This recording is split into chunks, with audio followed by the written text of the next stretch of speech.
let's do 3, 2, 1, go. All right. Okay. You gonna Ready? say it? Oh, I think we should say it together.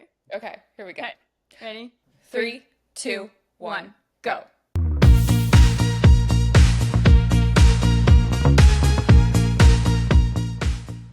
Hi, I'm Reba, And I'm Katie, and this is What About Bobs? a podcast about friendship first, Then movies. and if we're lucky, a bob on top. Hi, Reba. Hello. Hello. How are you? Good. I am so excited to be back in the studio. Back in the studio. Back recording the pod. We've actually seen each other recently because we watched this movie This week. just this week, just a couple of days ago. Look at us on top of things. But first, we have to friendship first. Yes, friendship movies. first, then movies. Guys, you guys know the drill. So friendship first. What's been What's up? new with me is when we talked, I filled you in on this, but Ryan and I have been watching Girls on HBO, the Lena Dunham vehicle from 2011. It's fun. It's weird. It's definitely weird if you've never seen it before. It's weird because it's like they were my peers at the time, but just like living such a different reality than I was. Like I graduated college in 2011, but I like had a steady boyfriend and like was not partying, but I did have some friends that were like at this time living a more girls adjacent reality. So it like reminds me of that, but it's just so far from the struggles that I was struggling were not these struggles. But it is funny. I was telling Ryan, like, it's nice to see some validation that like the outfits I was wearing at that time were indeed things people were wearing. Yeah. I wasn't just making that up. Like You were like, lot see? of like high-waisted like skirts that stick out a bit, like not a tutu, but Okay, yeah. poofing out a little Yes. and like short, and like a lot of like a scoop neck tank top, long hem, Well, yes. things of this Yes, nature. that makes sense. When was it coming out? I think 2011 is when the first season was. So they Yeah. were a little bit older than me, but Yeah. and far cooler. Wow. But it's funny. It's like it's well written and it's funny. And I had just finished Lena Dunham's new book, Fame Sick, where she's talking a lot about behind the scenes of like conceiving Girls and then writing and directing it. And that's like her first big thing. She had a short film, which I think you and I discussed, and I was like, did we watch this together? Yeah, Tiny I feel like I've seen Furniture. this and I wouldn't have watched it by myself, I don't think. But I think that went to like South by Southwest or like Cannes or something as a short film, and then like that she just got like launched into writing Girls from that. So she was just like a 22-year-old nobody that was the showrunner for this show on HBO. It's crazy. Which is crazy. That's actually really crazy when you like put her age and her experience in context. Okay. I think honestly that's maybe how I need to reapproach it. Is that it was like an actual girl doing like it was her doing it. I think that actually is interesting. I was telling Katie that like I've struggled to be caught up in the girls' love. I'm a fan of Sex and the City and Broad City, and I'm like, I want to like Girls, I want to get it, but for some reason I've struggled to like finish it. I've started it like twice now, I think. And I it's like toxic Broad City. yeah. And I think that's part of it. I struggle because I don't really feel like they're good friends. And I think like at least with the other shows, they're such good friends. But I don't know. I think they are though. I think it's just that like, I don't, and maybe because this is not my relationship that I've had with my girlfriends, but like, I think a lot of girls like fight big fights with their friends and have like friend breakups and then like get back together. I think that's more common, like especially in your like teens and 20s. Maybe it's not. It's just in like media, but no, I mean that makes sense. And I think also, again, yeah, if I watch it in the context that she's 22 years old, it's like, yeah, I had probably more volatile, like, Mm-hmm. contentious relationships in college, especially with roommates where you're like living Oh, yeah. together. And yeah, we didn't always know how to like navigate tension or, you know, stuff that I was just happening. turned it all inward and got an ulcer. I wasn't bringing anything up. God, no. No, I just won't It's talk about it fine. and it'll go It's away. fine. But not us as roommates. No, no, that's not Perfect fun. roommates. Perfect roommates. Perfect roommates, just what each other needed. Mm-hmm. But Hmm. that's what we've been up to, is taking a ride back to a simpler time, 2011. I was telling you, Jade and I have been on a real movie kick. So we saw the Jackass, the new Yes. Jackass Jackass movie, Forever. Forever, or Jackass, The the last best and the last. best and last, yeah. It was very sweet, really fun, very poop forward. I was saying like I don't remember there always being this many poop bits, stunts, but Jaden was like, I think it's because they're older and there's Yeah. just They yeah, can't subject themselves to like the physical violence as much. yeah. They have to But rely on poop. we saw it at the Alamo Theater and like ordered some food, not thinking. And luckily, like we kind of ate it earlier on because there was like some parts where I was like, I can't even watch, Ew. like covering my eyes, turning my head. I was like, I'm glad I'm not currently eating. This is a Eating lot. like chili cheese fries. Yeah. I do really want to see that. I love Jackass, the Jackass cinematic universe. Yeah. I mean, they are really fun. Um, Hmm. very boy energy, Hmm. very to girls. They And saw Johnny their Knoxville is still a total smoke show. My Oh God, yeah. Yeah. so hot. So we watched Jackass and then I had Jaden watch Before Sunrise with me Yes, the other night and that was so fun. so Uh, good. we were talking about the magic of the young romance and also like the magic of it being in the 90s and how charming it was that they So didn't just charming. follow each other on social media, Hmm. that there was this like whimsy and like maybe we'll see each other again, but we have to like make it happen. Hmm. And if not, we're not even gonna write, we're not even gonna email, we're just gonna see and if it It's so happens. romantic. What a Anyway, great movie. great movie. I want to watch, I think we'll watch the rest of them. Yeah. I remember, so you and I watched them together a few years ago. We watched all three of them one summer, I think. But I loved them. And this summer I was like, oh, I want to watch those again. I don't know. It's just time again for Yeah. me.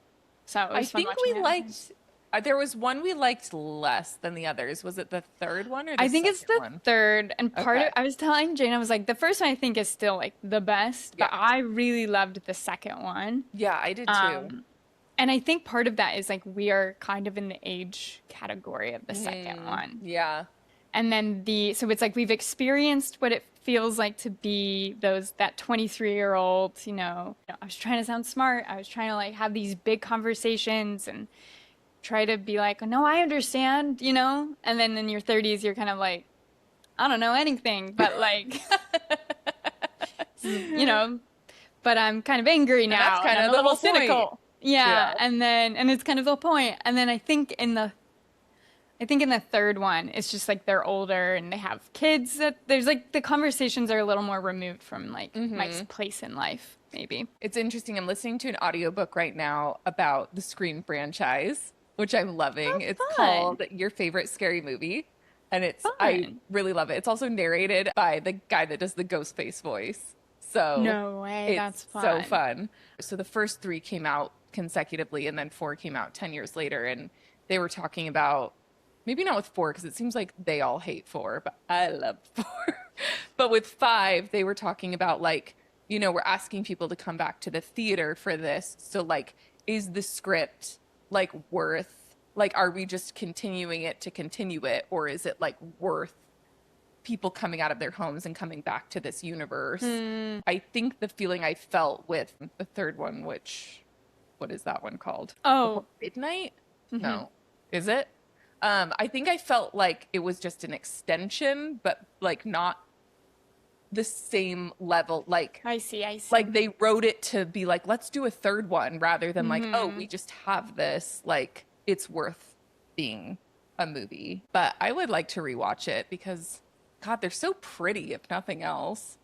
They're so pretty, and it's just like it's as if you just were a fly on the wall. You're eavesdropping The on dialogue is incredible. It's so just an fun. incredible conversation the whole time. It's really great.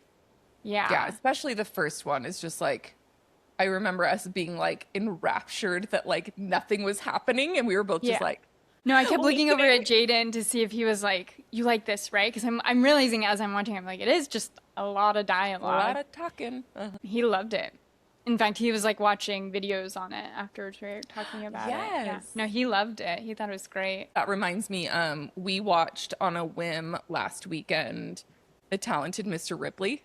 Have you seen that? Oh, yes. I've actually been wanting to watch it this summer too. Ryan had never seen it, and I was like, well, if you want to see the hottest people that have ever been hot, everyone is so hot in it. Everyone's so hot. And it's so good.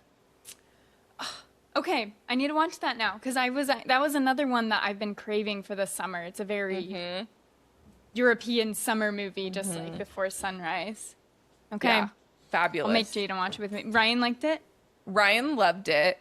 It was the thing, which it may have just been the time of day we watched it because I feel like we watched it in the middle of the day on a Saturday. We'd been like doing yard work and then we were like, let's just go inside and watch it. And it's 2 hours and change, I think. But it was like we were watching it and I was like, I feel like I remember a lot more things happening than this. And I feel like this is going to have to wrap up pretty quick. So I like checked how much time was left. And we were like at the halfway mark. I was like, oh my God, there's still so much left to this movie. So, which I had the exact opposite experience with this week's movie. Yeah. I was like, oh my, we only have 15 minutes left in this movie. Like, how are we going to get everything in? This one's nice and quick, moves you right along, and a lot happens right at the end. Shall we get into it? Let's do it. Let's do it. Okay, so this last week we watched Women on the Verge of a Nervous Breakdown. This movie came out in 1988. It was written and directed by Pedro Almodóvar. This movie was stunning. From So the stunning. get-go, we were like, oh my goodness, this is gorgeous. It has such a specific, distinct aesthetic. It's hyper stylized. And like the mood, the tone is set immediately from the, what are they called? The opening credits. And I felt like we haven't seen a movie this like stylized and this like intentional since we watched Argento's Suspiria. It like felt like totally. that. And because this movie has such a strong vision, it always makes me want to like dig deeper and like learn more about the director. So I did look up a little bit more about Almodóvar before recording. So I'll tell you a little bit more about him. He's Spanish, born in Spain in the 1950s. I want to say in like the countryside or something, like a small town boy. And at 17, he moved to Madrid to study film at the Spanish National Film School. But under Franco's dictatorship, the school had recently closed. So he like couldn't go to the film school. But he really wanted to make movies. So undeterred, he bought a camera, a Super 8 camera, and just started making little short films. And as he's in Madrid, he just becomes part of the, let's see, I did not look up how to pronounce this. He becomes part of the La Movida, this like group of artists. Let's see, La Movida Madrilena. And this is at 17 years old? Yeah, so I guess this is, if he's born in the 50s, this is probably the end of the 60s, I want to say then, that he, end of the 60s, early 70s when he moves to Madrid. And then at that time, this La Movida, it's not, it's like, I wouldn't call it a movement, but it feels like everybody that's a part of it, which is like, it's this like collective, basically, of musicians and artists and filmmakers, they kind of emerge in this post-Franco regime. So Franco dies, late 70s, and right after there's this transition period, right, into like a democratic political system, government system. Almodóvar's part of this underground punk rock kind of Hell yeah. movement that emerges from this reaction and this transition period. His first feature-length film, it's called Peppy, Lucy, Bomb, and Other Girls on the Heap. And this film explores these punk rock themes of the period. So it's just this like loud expressions of cultural and sexual freedom. There's a quote that I found in a Guardian article talking about La Movida, and he said, from Almodóvar, he says, "We weren't an artistic movement. We weren't a group with a concrete ideology. We were just a bunch of people who coincided with an explosive movement." Yeah. So just kind of like riding this like artistic wave, which I feel like that is like, obviously we can look back and be like, oh, contextually, of course, you know, it's a big reaction. But like at the time they were just like, this is what we feel like we need to make. And this feels like, you know, and, you know, he was like hanging out in like queer scenes and around drag clubs, and that's where I feel he's like that's filming. very evident in this movie. Yeah. Like I feel like the drag influence is yeah. And just like he just has such like, you can tell he's such a visionary, somebody who's very confident in their style and very sure of like what this needs to feel like. This movie needs to feel like.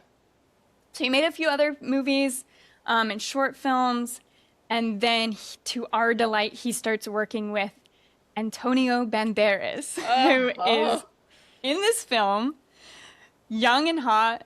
Hubba hubba. Mm-hmm. Oh my gosh. So again, Hubba Hubba Antonio Banderas is in this movie as Carlos. Besides him, it stars Carmen Maura as Peppa. She's also in several of his other films. We have Fernando Guillen as Ivan, Maria Branco as Candela, Julieta Serrano as Lucia, and Rosie De Palma as Marisa. And Rosie has a very unconventional beauty. Like we didn't talk about it when we were watching it, but like the way she looks is so striking. It's so striking. Yeah. I feel like she's hot in the way that like young Nicolas Cage is hot. Yeah. It's like not hot, but so hot. But you like look at her straight on, and her nose is almost facing, like just her proportions and the way her face is constructed is so interesting to look at. There's like a little bio about her on Letterboxd that says, described as many as a Picasso come to life. De Palma broke the rules of beauty in 1988 when she starred in Pedro Almodóvar's Women on the Verge of a Nervous Breakdown and became a model and muse for designers like Jean-Paul Gaultier and Mugler. Hell yeah. And so she was originally a singer and a dancer, and then Almodóvar sees her in a cafe, like performing or something, in Madrid in 1986 and is like, I need you to be in my movies, basically. That's amazing. Yeah. So from there, big trajectory. And I ended up watching, she has a really fantastic Vogue What's in My Bag video from a few years ago. That is fabulous. Oh, from like recently? Yeah, like from 3 years ago. And I think it's like promo for, I think she was doing a Louboutin collab or something. So oh yeah, because she wouldn't be that old now. She's what, like in her 60s? Mm-hmm. Yeah, okay. I don't know her age, but yeah, she's like, but she's fabulous and witchy and hilarious. Yeah, very witchy. Oh, she's wonderful. But you have to watch that Vogue video. It's great. Absolutely. So that's our cast. That's our director. I don't know if you had any more.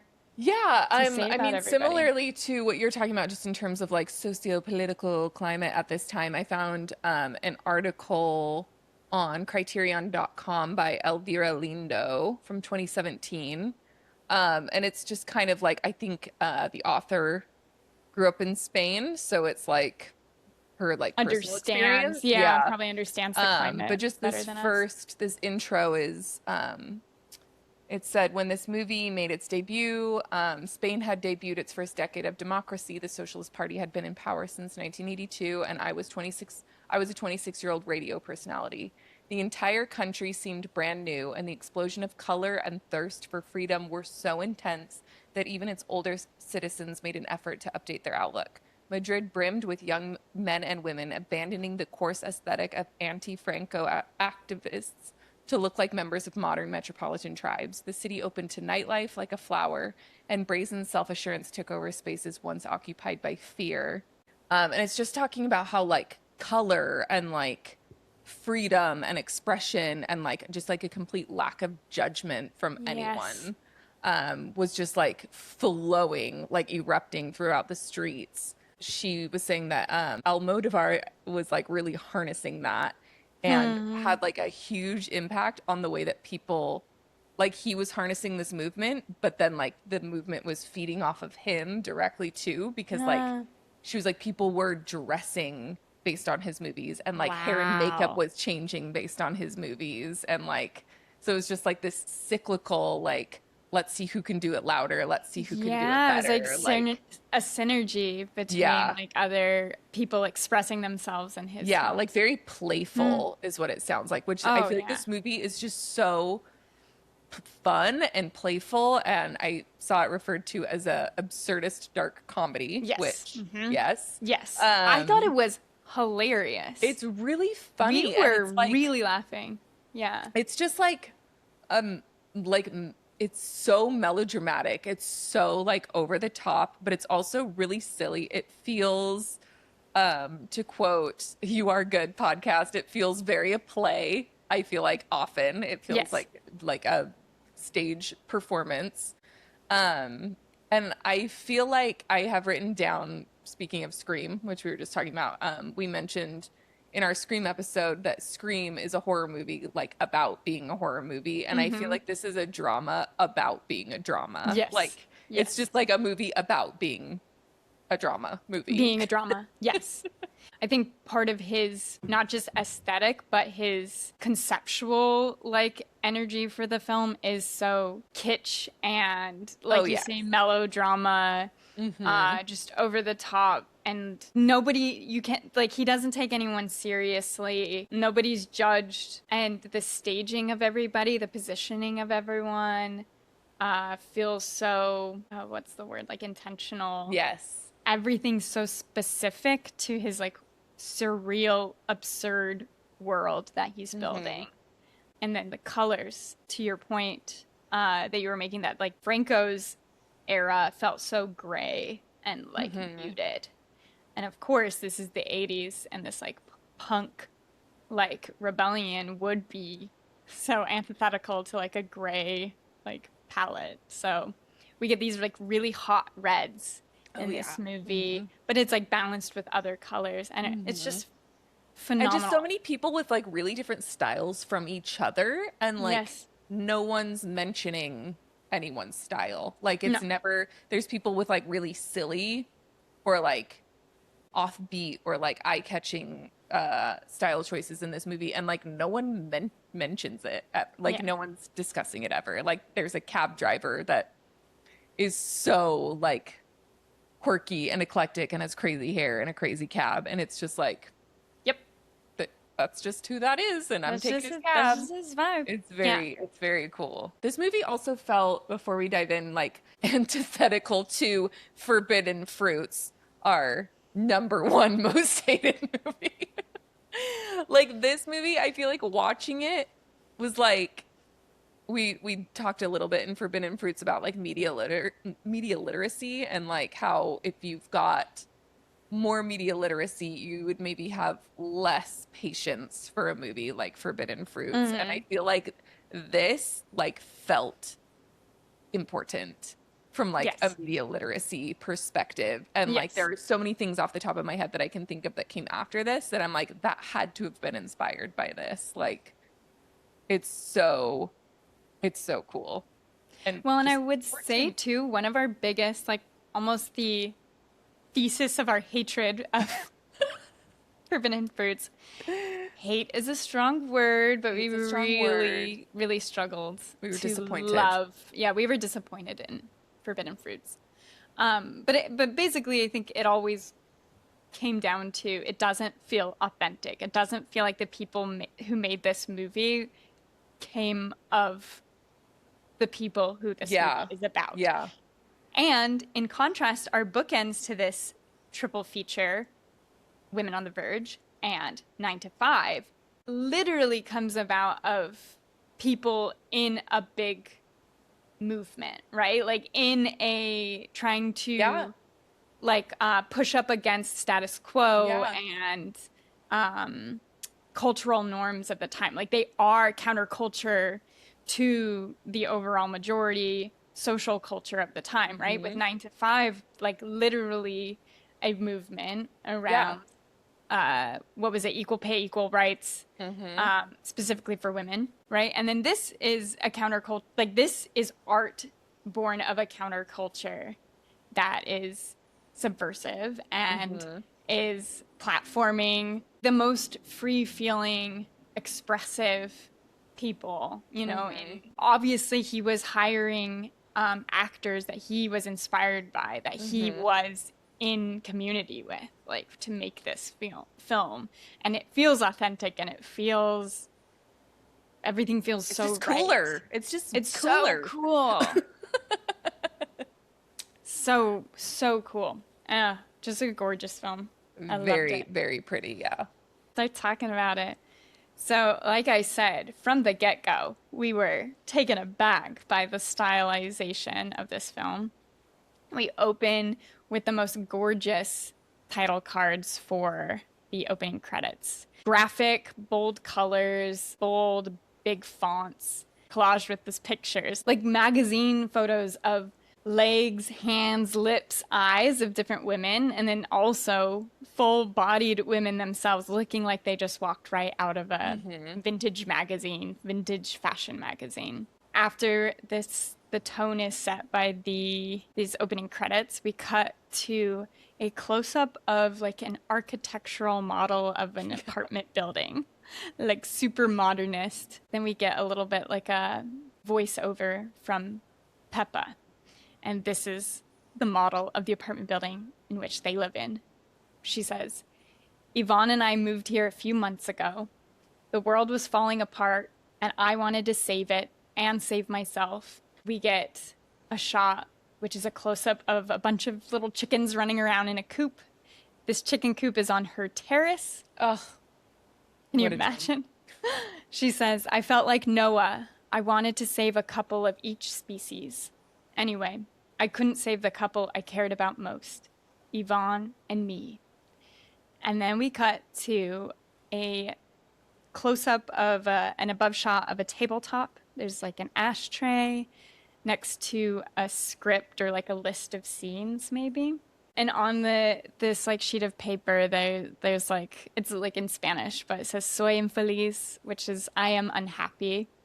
And this little phrase is circled with like marker, and then there's like a note written next to it to Peppa. And then we hear Yvonne's voice reading the note, and it says, Peppa darling, I never want to hear you say I'm unhappy. Moi. And he like writes moi, like kiss it, like kiss from Yvonne. There's an arrow to Yvonne. He's written her this note, but we're about to find out that this is a past love note from Yvonne, because an alarm goes off. We pan across this photo of Peppa and Yvonne, and he's again scrawled a little note to her on it. And we pan over to Peppa. She's face down, totally passed out, like fallen asleep in her bed, and she's not waking up to her alarm. And then we cut to what I think was supposed to be her dream. I did not understand this really at the first time. Yeah, maybe. When I I didn't understand it the first time at all, and then rewatching it, I was like, "Oh, I get what they're doing." Like, Yes. Yeah. At very first I was like, artsy. yeah, I was like, oh, this is just surreal. But I think because it was in black and white, I'm like, I feel like this is supposed to like position this as an unconscious Yeah. happening. We'll say Get it's his her little- dream. That makes sense. Yeah. So she's dreaming of Yvonne. He has this nice sultry Very voice actor sultry. voice. He's like probably what, in his 60s? He's older. He's like He's gray and braid like hair, older suave. but handsome Yeah. man. Like carries himself like an older, like Hollywood bachelor kind of Yeah. guy. He's speaking into his mic, and a stream of women are walking past him. There's like 10 women. And for each one, he has a little like something he says to them. And again, whether or not like he's actually been with this many women in his lifetime, he's older, possibly. I think this is obviously Peppa's imagining of him too, just like going through a string of lovers. But there's like, he says something to each of them like, I can't live without you. I love you. Let's get married again. He says, will you marry me, to a nun who's like, oh my God, yeah. There's like women from different countries, and he's like very specific things to say about them. I like that the American one is in like a marching band uniform like, with yeah, a baton. she has a baton. Cut to no longer in the dream, but a really, really close-up shot of a mic in a recording studio and Yvonne's lips. He kind of licks his lips and then starts doing a voiceover dub. So he works to dub foreign films into Spanish. It's just him. It's this really cool back and forth. He's reading the lines overlaid with the film. The film's running as well, so we can hear his voice at the same time the actor's mouth is moving. This scene that he's recording for is dialogue between a man and a woman, and it's for a movie called Johnny Guitar. It's a movie that came out in 1954, and I read one description of it, which was a feminist western. So, Ooh, sounds okay. amazing. Yeah, it's like girl cowboys. He says his lines, and there should be a woman there reading the woman's lines, but she is not there. This is presumably Peppa, who is sleeping past her alarm. But this is a fantastic, like, scene tone setting for how their relationship and their communication is going to go through the rest of the film, because he's speaking, and then it will cut to, like, the actress in the movie, and her mouth is moving, but we don't hear what she's saying. And later, Peppa will have to come record for this, but the whole, like, it's just fun how it sets up, like, how we're gonna have them communicate through the movie, which is they're never gonna be on the phone at the same time. They're never gonna be in their room at the same time. I thought that was very cool. Yes. It will then cut back to Peppa as she's sleeping in her apartment while he's doing this. Some of the lines he says are, "Tell me you've been waiting for me." And then we see this, like, the actress in the film looks angry. She looks very upset, but we don't know exactly what she's saying unless we're really good lip readers. And then he says, "Say you still love me as I love you." In this part, it looks like she says, "I love you as you love me." And then the lines he speaks are, "Thanks. Thanks a lot." And at that point, the actress swipes, like, glass and, like, bottles off the table. She's super angry, and the scene cuts. We cut back to Peppa. There's, like, she's surrounded by clocks now. They're all ticking. And then we cut to the recording studio, where we get introduced to this, like, receptionist character. Oh my God, she's hilarious. So good. She's so cute. Very gossipy. Clearly knows everything that's going on in the studio. Yvonne comes over to her, and he writes down 2 phone numbers. Call both of these numbers for me. She apparently plugs in the numbers, and then the person that's making the call goes in a phone booth and calls. And she goes, "Okay, I'll call one and then the other." Whatever order happens, Yvonne ends up calling Peppa. One of the numbers is to Peppa. He leaves her a voicemail. He's saying, "We started without you. You okay? What happened? Did you sleep in? Anyway, we got going with the recording. I need you to pack all of my stuff in a suitcase. I'm leaving tomorrow on a trip, and I will come pick it up and say goodbye." As he's hanging up, she wakes up at the end of the phone call, She wakes up in a like rush, leaps out of bed, but she doesn't get to the phone soon enough. So she picks it up. Yvonne, he's already gone and he's already leaving the studio. She calls back the studio and they tell her, he's not here. He's already left, but your director is here and he's pissed off. You're not in work. You're not here yet. So she has to get on the phone with her director now. Says, I'm sorry. I took a sleeping pill. I couldn't sleep. This helped me sleep. I'll get in later. But I have to stop by the doctor for some test results on my way in. Can you imagine being like, I slept in, I'll be in, I'm late, I'm leaving right now, but let me stop at the hospital really quickly. Get some test results. I have to do some other things first. 3 hours later, you show up.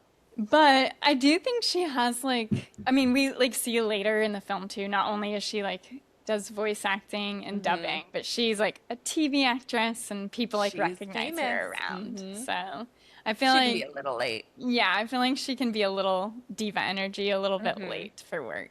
So Peppa, she's distraught over Yvonne.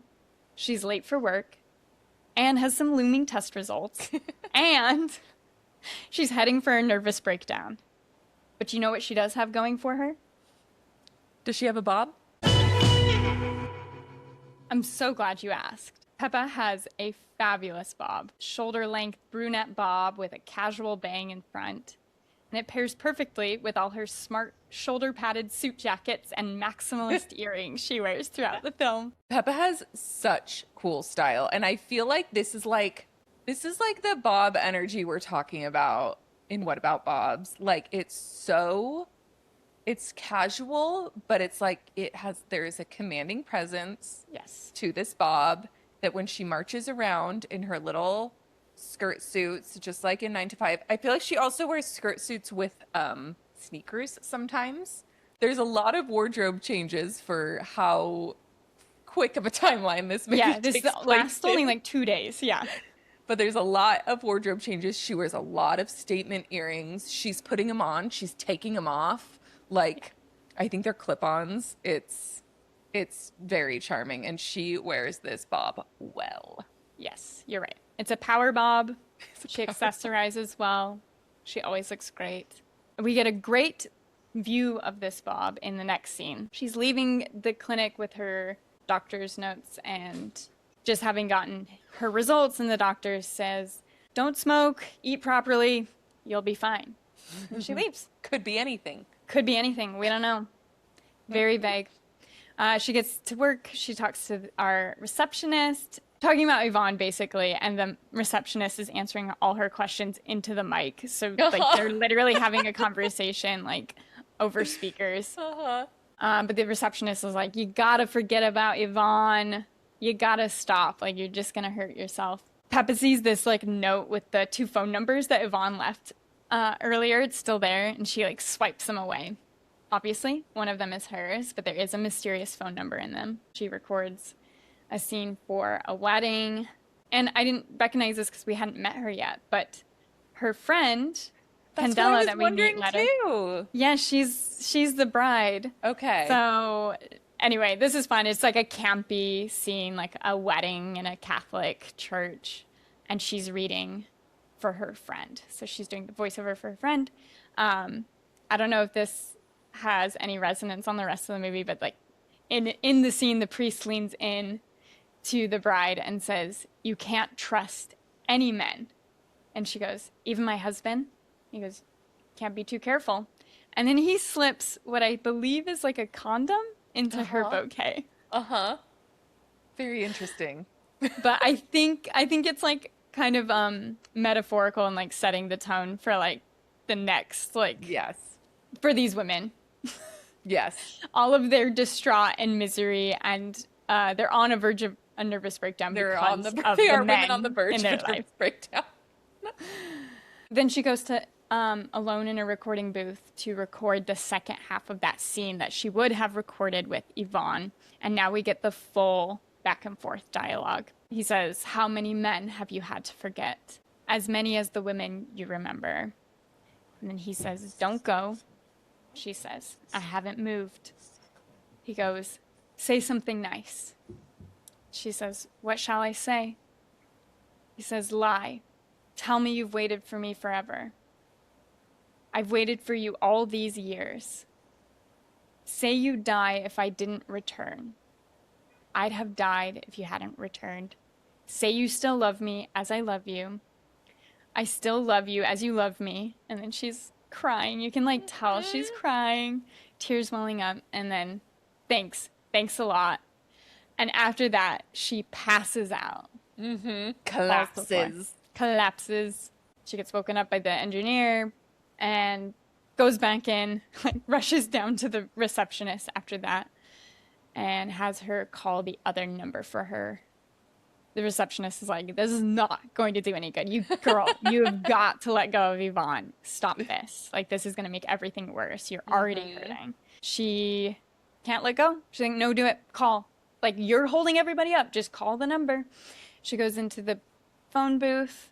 Which is like, the phone booth is very like futuristic. It's like a little like bubble that you like stand in that covers part of your head. It's like the top part of you. It's very cute. She gets connected to this other phone number. On the other line is another woman who seems very upset. Seems older, more Yvonne's age. Her hair's pulled back into this bun, and she has like intense makeup on. Very intense. Peppa's asking for Yvonne. Yvonne is not there. Peppa says, I'm sorry to bother you. This woman says, not as sorry as I am. Peppa's like, I really need to talk to them. I really need to talk to Yvonne. The other woman's just like, how dare you call me? And Peppa goes, don't yell at me. I just had a fainting spell. This woman does not care. Peppa's just like, we're finished. I just need to talk to him. Like, it's still urgent that I talk to him, even though we're all over. Like, I'm no longer with him. He's left me. They tell each other to fuck off. And we learn that the receptionist is listening to this phone call. She's like, oh my God.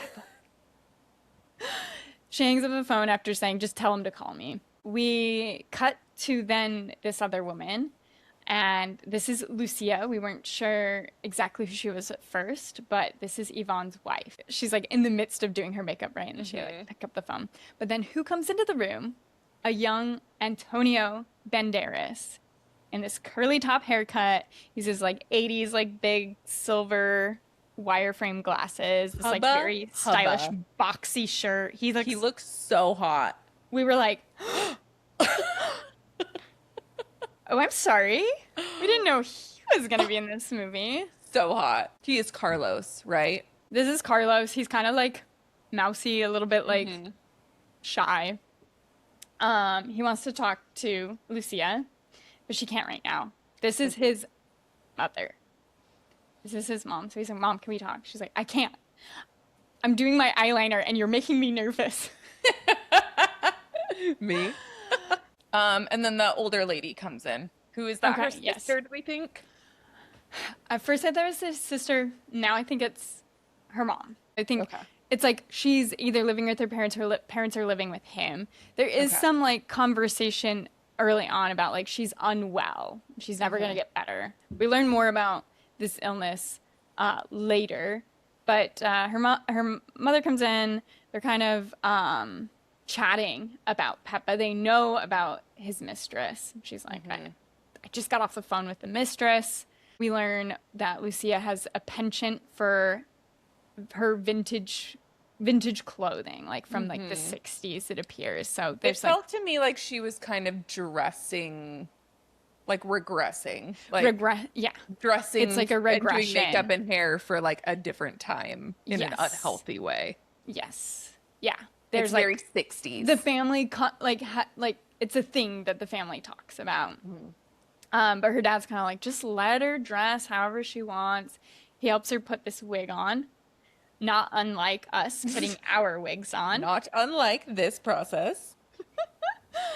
So hers just goes on and is in the right position. Ours we're finagling as we record. Hers goes right on, like the one she has on in the scene is like a beehive almost, like a with like a big curtain bang. Yeah. Your exact hair. My exact hair right now. No, I'm going for Peppa if no one can notice. Yeah. This is exactly Peppa. My shoulder length long bob. You need some statement earrings. Yes. Make some out of construction paper Really quickly. Then we cut back to Peppa. She's now like, I gotta get out of this apartment that she was staying in with Yvonne. She's talking to like the apartment manager about subletting it. She wants to move into a different one. And then she goes to the pharmacy to pick up sleeping pills. She tells the pharmacist, I'm already out. I need like a ton more. This pharmacist seems very cool with Peppa. She pops out and she's in the midst of doing a face mask. She has this like pink, slick, like material plastered all over her face. But like, I feel like her makeup's still on. Like she's still like wearing lipstick, but she has this face mask on. She's like, do you want to try the face mask? She's like, no, I'm okay. I'm just here for my sleeping pills. She rushes back home and gets on her answering machine again, hoping to hear from Yvonne. Which I feel like her answering machine and her phone are like other characters in this movie. Yeah. It's like they're often shown like very like in the foreground, very close up, or like, and her phone is bright red. Yes. So I feel like it's like It's these iconic. these are characters. They are characters. And it also is very, this is a play, because it's like very distinct props. You know how like in a play there's always like something that like the character keeps interacting with too, you know, that's like moving the story along. Yvonne has left a message. He's getting worried. I can't reach you. Feel like you're avoiding me. And she's just like so sarcastic because like clearly she's the one trying to get a hold of him. She's very sarcastic. She's like responding to him like little quips as she's listening to the answering machine. She's very annoyed. She's like, this is bullshit. And then she begins cutting about 100 tomatoes. We like cut to her in her kitchen. She's like drinking like something maybe for heartburn or something like that, and like slicing up a bunch of tomatoes. They're just strewn across her kitchen table. While this is happening, we overhear she gets a voicemail from Juan, who I think is like their apartment manager or whatever. He says, a couple is coming to look at your apartment in the morning. So that's happening. She is making gazpacho with all these tomatoes. She like blends it all up and tastes it by drinking right out of the blender. It out of the blender. It's so funny. She's like she does both so well, where she's like so messy, so chaotic, but like she can put herself together. It's like so easily. I feel like it's like soap opera acting, where it's like somebody gets shaken and their hair is moving all around, but then as soon as they stop moving, it's like their hair is back to how it started. It's like she's so messy and chaotic, and like her hair is always flying around, and she's always crying, but then she like looks perfect when she stops moving. Yeah. No, totally, which is so fitting for this movie. Yes. She pulls out her sleeping pills, this whole blister pack, and like opens the whole thing, spills them out on her table. I think she might take one. I think she does. Like. Yeah. She stares at them for a moment and then decides, scoops them into her hand and throws them all in the gazpacho and says, I'm sick of being good. She's over it. She's on the verge and she's over it. For no longer being a good girl. And then she gets the suitcase out and she's like in this like kind of angry, distressed mode. Grabs the suitcase out, throws it over on the other side of the room. Lights a cigarette, even though she's not supposed to be smoking on doctor's orders. She says, I shouldn't smoke. Lights it anyways. Throws the box of matches on the bed with the lit match and her cigarette box. Very carelessly. And then, we both noticed, we get a very gorgeous shot. Beautiful. In the center of her light blue bedding is the matches catching fire, the little Camel cigarette pack off to the side.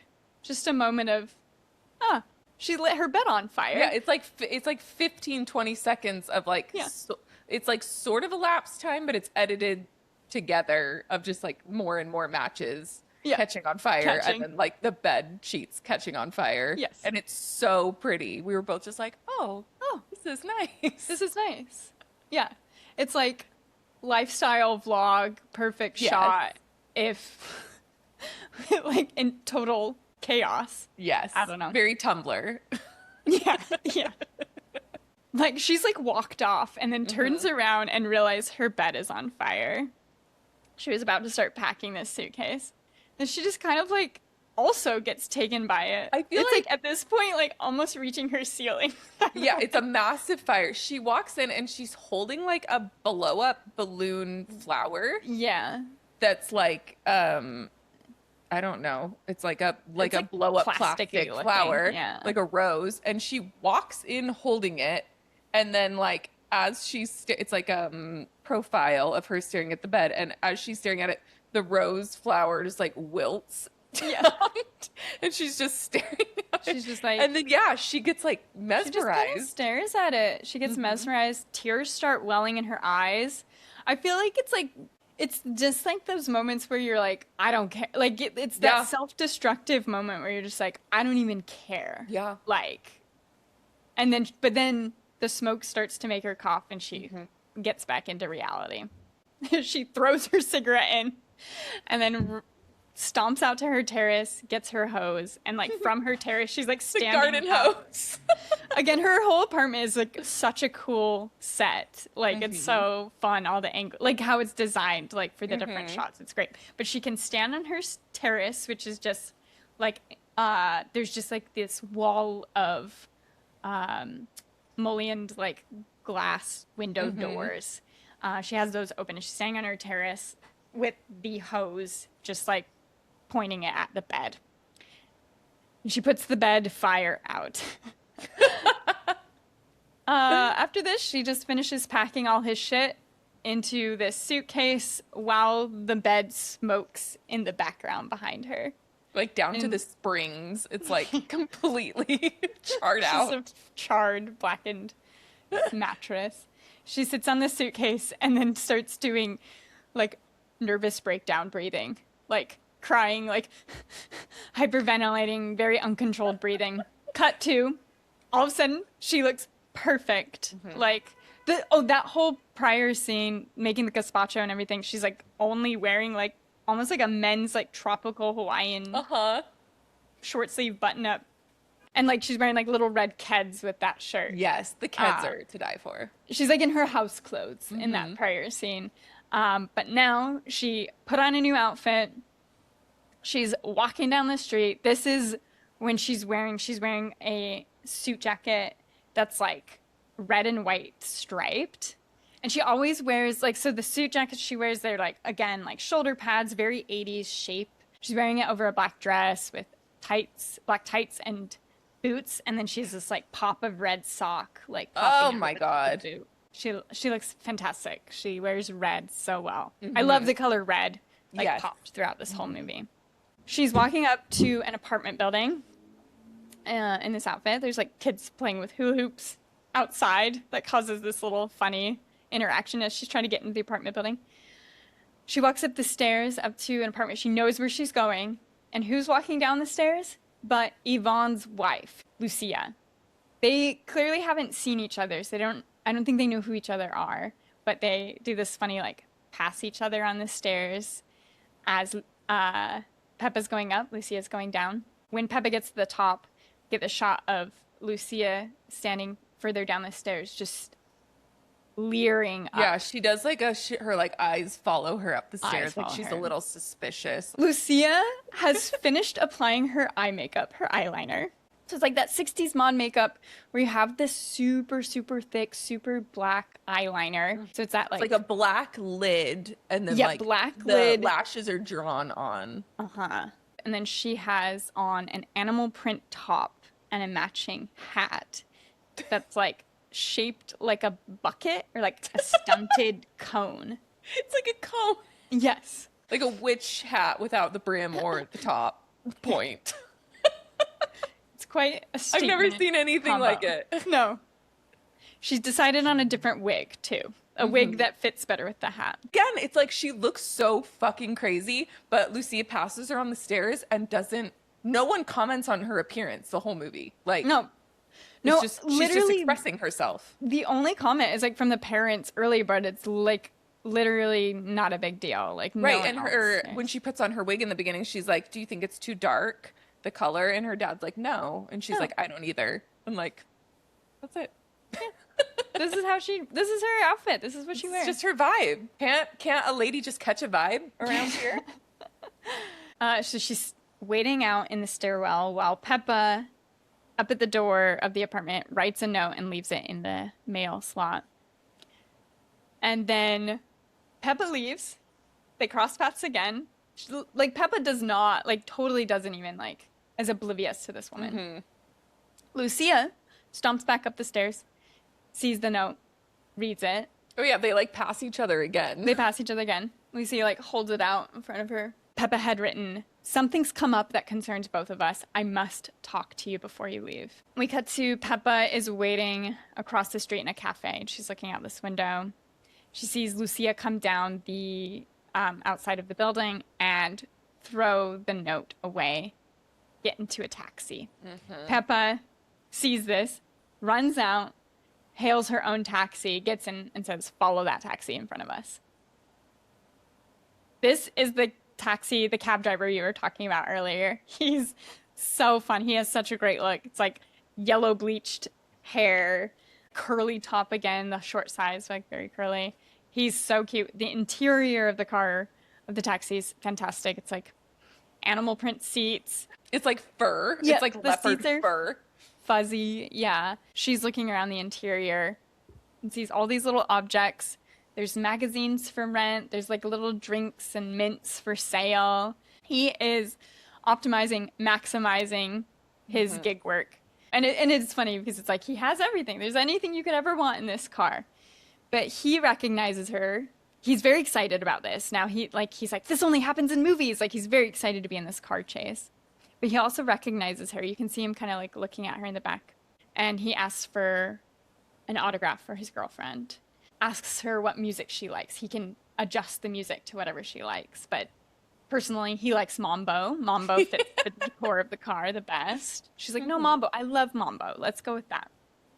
They're really cute. He's incredible. We will see him again. But they follow the other taxi and see that it stops in front of another apartment building, and they watch Lucia get out. I think she kind of knows that they've been following. She like waves or does something to like indicate that. And Peppa and the taxi driver take note of the address, and then she asks him to take her home.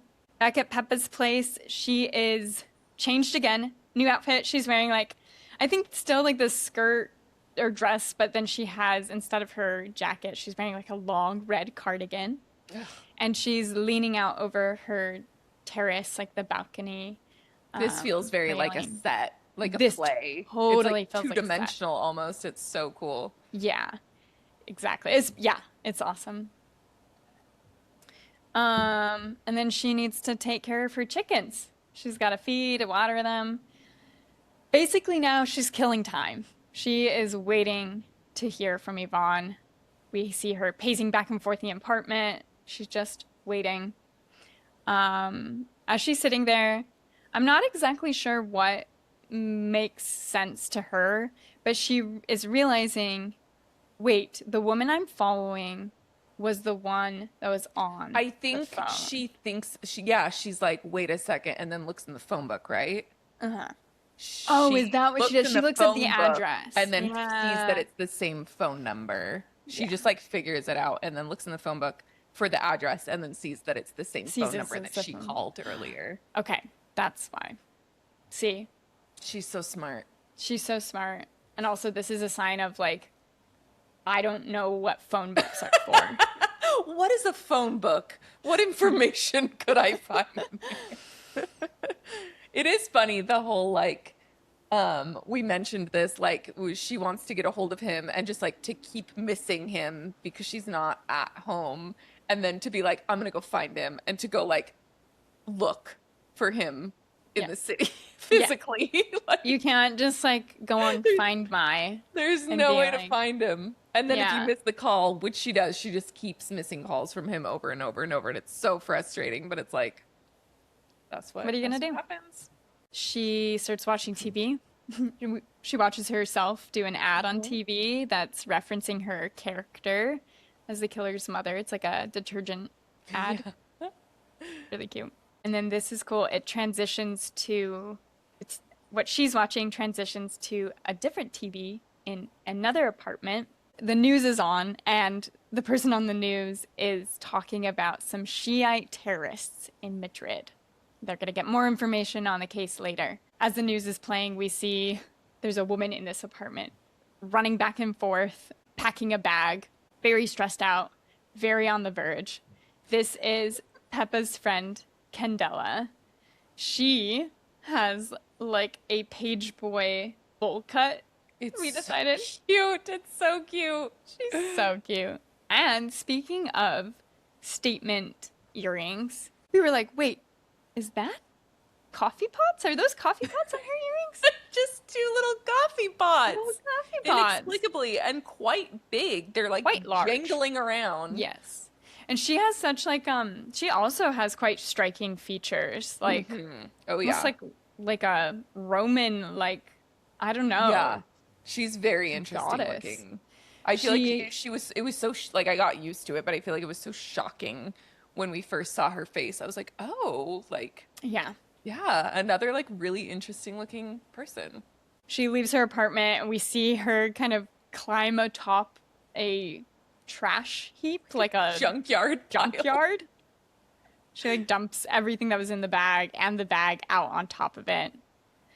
And then she goes to a phone booth, calls Peppa. But I think right before this, Peppa decides she can't wait anymore. And she calls Yvonne, leaves him a message, and says, I'm going out to look for you. And again, this is like just going out. I'll see if I can find you. I'll see if I can find you. She can't sit still. I get it. She's about to leave, but Candela calls. So I think she's like, oh, maybe that's Yvonne, and like picks up really quickly and is super disappointed. It's just Candela. Candela's like, I'm in trouble. I need to talk to you. Peppa's like, I don't have time. I do not have time for this. I'm also in trouble. I'm just leaving. I don't have time for this. She goes to wait outside of that apartment where Lucia got dropped off earlier. I think she's assuming like he must be here if he's not. I think we're to understand the other apartment she left the note at was like his studio or his like private apartment. This is the other woman, the woman that was on the phone. He must live here with her. She's sitting outside and like watching the apartment building, looking in at the different windows. It was like, they did have in this scene when she's first arriving to this, or we're first arriving to this scene, there's a group of people on roller skates that are just roller skating down the street and like cross the camera. It's like 7 people on roller skates just roller skating up the street, and then we like land on Peppa in front of his apartment building. It's just, again, and it's like evening is falling. It's just like such a vibe, and like people are just like out having fun, like roller skating around. It's just like a fun, playful energy. Yeah. She's sitting down and she's watching to see if she can find like what apartment they might be in. We can see different people in the windows. This is really fun. This is just like, I don't know. This is just, again, playful. There's somebody in one of the windows dancing. She's like in lingerie, but it's like the most like joyful, like happy, cute, like dancing. I can't think of anybody else. There's another guy sitting looking like forlorn, like looking off his balcony and looks really sad, and it shows Peppa and she's like, yeah, I get it. Like, yeah, I get it. It's very cute. I'm brokenhearted too. And then she spots Lucia. She sees Lucia in her apartment and she's talking to Carlos. We don't really know what they're talking about yet.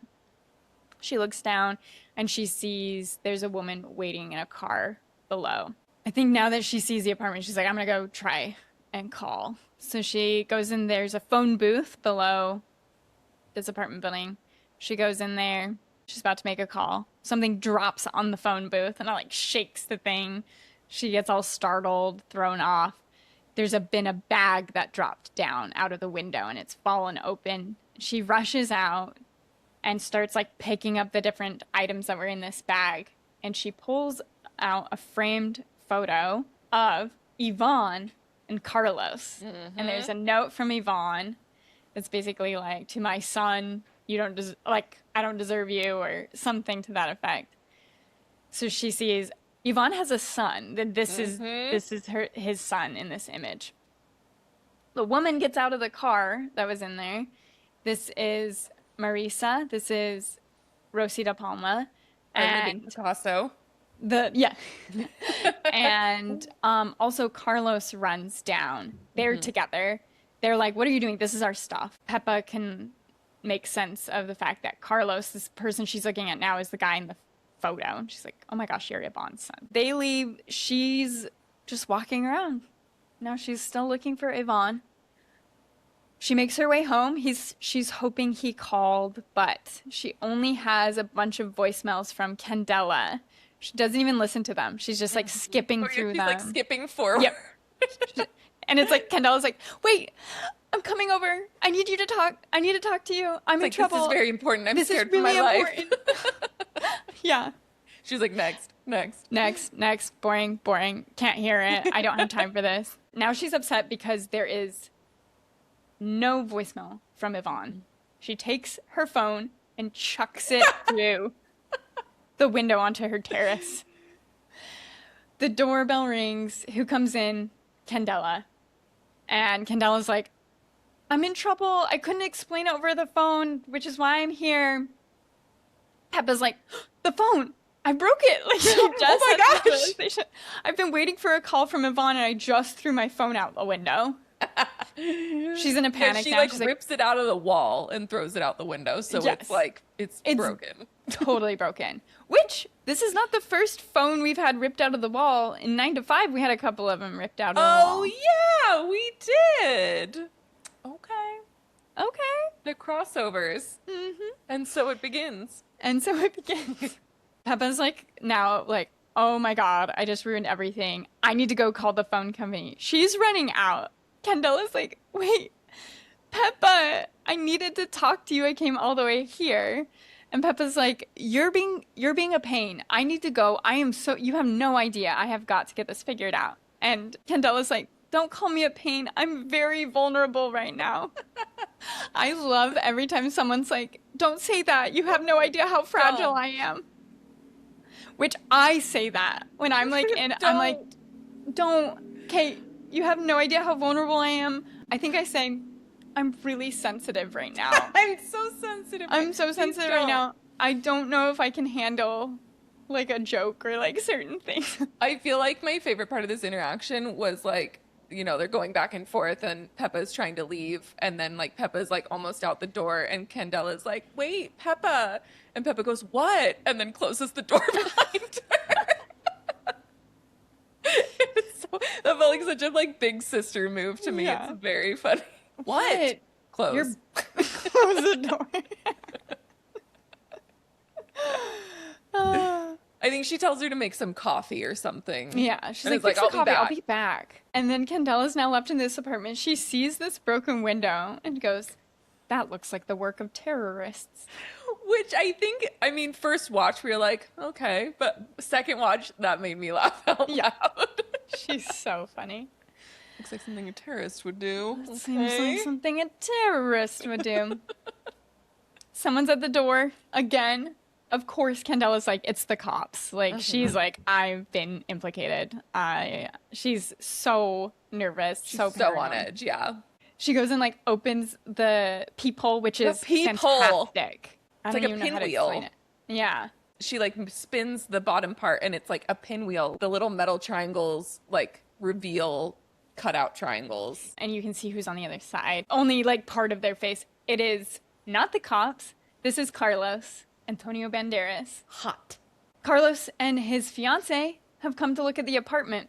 This is the next morning, by the way. They were up all night, both Candela and Peppa. We also learned that Carlos has like a stutter, I think. He like, did you notice that? He has like a stutter. Because I have written down that there's a mention like, sorry, I made fun of your stutter later. And I was like, what? Yeah. So I did not clock. I don't recall her making fun of it, but like I did notice it on the second watch because it's very subtle. It's just part of. So he stutters and she makes fun of him. I guess, but I don't see at what point she does. Okay. But it was noticeable to me in the second watch because I remember her saying that, so I was looking out for it this time. Okay. He's like, we're looking at the apartment. We're not cops. Like, we're just here to look at this apartment. And she's like, oh, the owner of this apartment is not here, but I'll let you in anyway. She lets in Carlos and Marisa. Immediately, Marisa's like, I don't like this apartment. She hates it.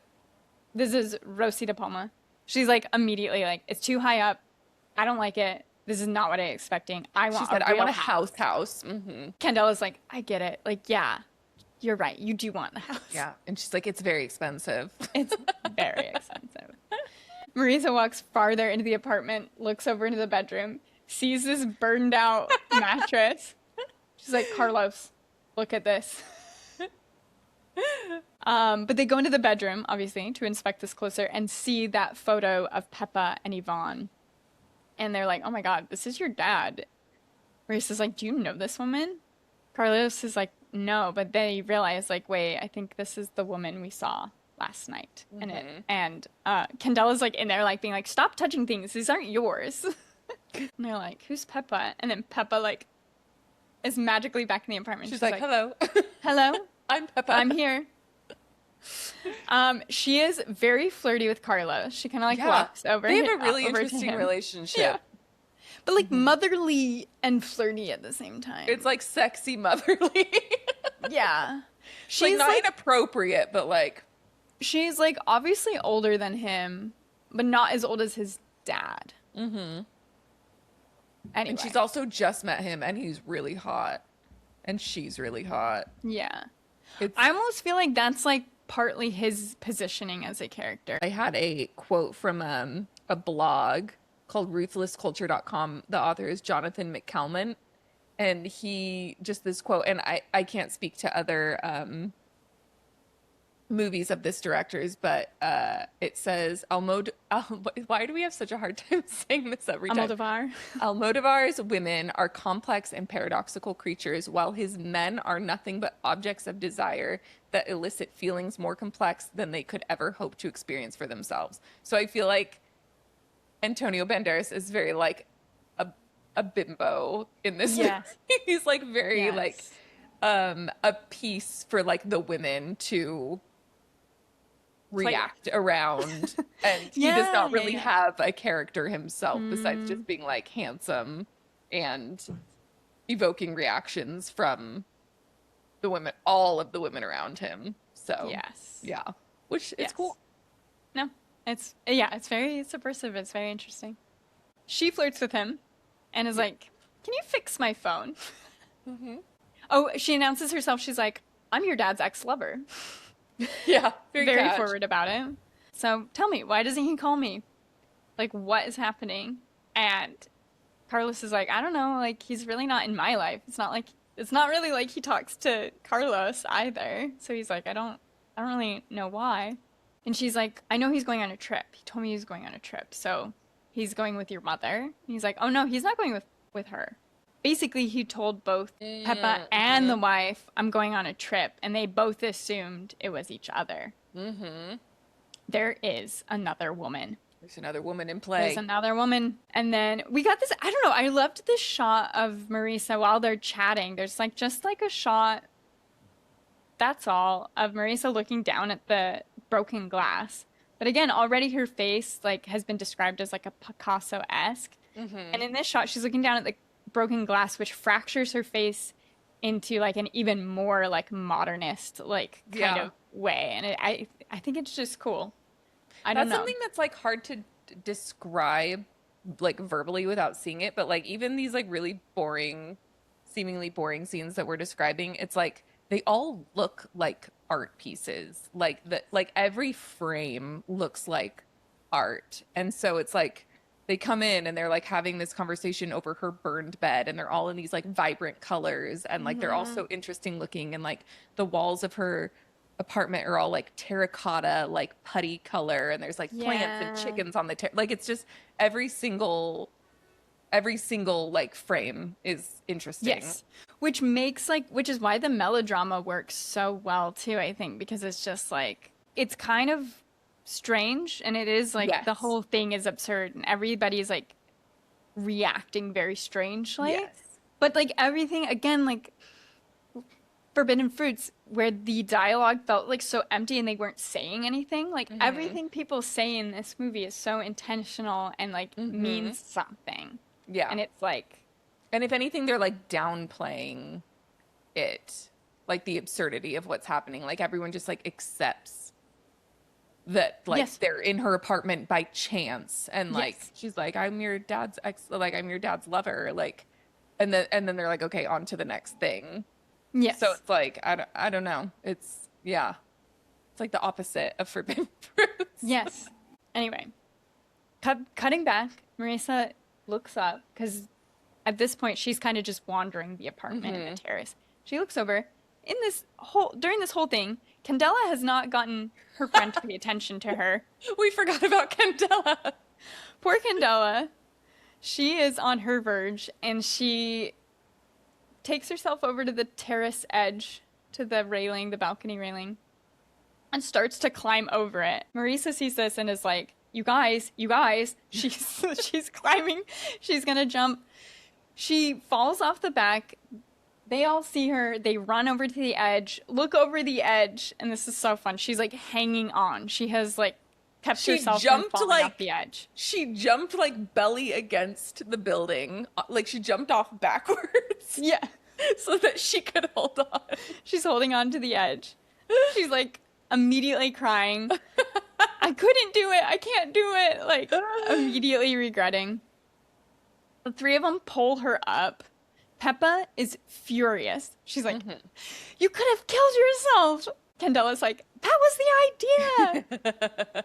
Peppa's like obviously upset. She starts like going into this whole dialogue. She's like, young people don't know how to fight for things. Carlos is like, she does not need this right now. You're right. Sits down and finally gives Candela some attention and is like, all right, what's wrong? What's happening? Meanwhile, she sends the young couple off to the kitchen. She's like, go get my tranquilizers. I cannot say that word. Tranquilizers. So they're off searching for those. And finally, we hear from Candela. Candela tells Peppa that a few weekends ago, she met this guy and they spent the whole weekend fucking and it was amazing. It was like doing it for the first time. And Peppa is listening like, okay. Like, it's very, like, yeah. I'm listening. And she's like, look, even now, when I think about it, I get goosebumps. And she's like, okay. Like, okay, this is very serious.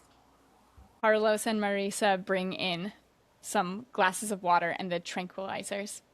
Like, serve them. They're, like, still chatting. Like, she, like, takes it and they're, like, still just talking. They're like, Everybody take a tranquilizer. Let's all calm down. Candela's like, I loved it. But because he's a terrorist, he's more intense than other guys. Just a casual drop. You know how terrorists are. You know. He comes back, but this time he's brought more guys. And they confess to her that they are Shiite terrorists. The Shiites. She's like, I knew it could be dangerous, but I didn't care. Apparently they're like staying with her, basically. As this conversation is going on, Marisa, back in the kitchen, has opened the refrigerator. She's again just wandering around. She's just snooping, getting into mischief. She opens the fridge, finds the gazpacho blender container, drinks out of the blender, goes, delicious. Candela is worried that if those guys get tortured, because they've been arrested now, Carlos is listening in, so now they're like all like involved. If they get tortured, they might talk, they might tell them about me, and people will find out, and I'll be in trouble because I didn't report them when I knew. Carlos says, you need to find a lawyer, and Peppa is like, I can arrange it, you obviously can't go anywhere, you have to stay here. And Carlos recommends Paulina Morales, and Paulina Morales is the known feminist lawyer. The feminist. Candela's not sure, but Peppa's like, as a woman, she'll take a personal interest.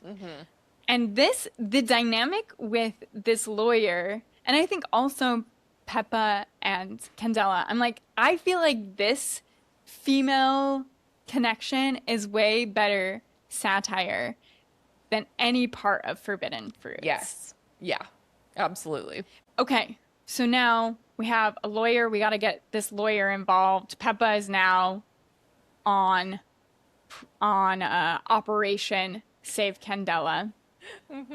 She's about to leave, but as she stands up, she looks into her apartment and she sees Marisa like in the kitchen, but she's fast asleep on the kitchen table. Is like, oh my God, she drank the gazpacho.